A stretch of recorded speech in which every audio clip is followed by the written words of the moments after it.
Hello guys! For today's video, mag-unbox po tayo ng webcam ng A4 Tech na 1080p. So ayan, sa Shopee ko lang po siya binili. Around 948 po yung price. So doon po ako mismo sa shop nila bumili sa A4 Tech shop. Budget friendly lang naman po yung pinili ko kasi hindi ko naman po siya kailangan gamitin ng pangmatagalan. Pang ano lang siya, temporary use lang po. Kaya yung pinakamura na lang yung binili ko. So mahaba po yung cord niyan. Wala po siyang warranty or any papers na nakalagay sa loob ng box. May langaw pa.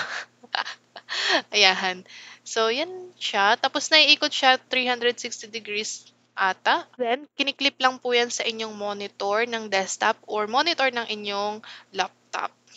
Yan. So, adjustable po siya. Much better kung isasaksak niyo po siya dun sa mismong CPU, wag po dun sa mga USB hub spot kasi minsan nagahang po yung inyong camera kasi minsan naluwag yung saksakan.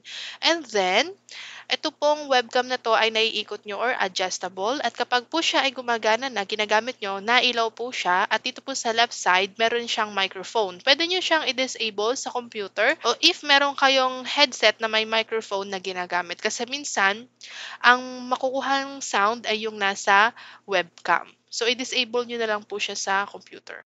So ito po yung quality ng webcam sa Zoom. And wala po akong filter na nakalagay dito, pero I think may libreng filter na si A4 Tech. So yan. So kung gusto niyo pong umorder, meron po sa Shopee or sa Lazada. And I think may free shipping din sila.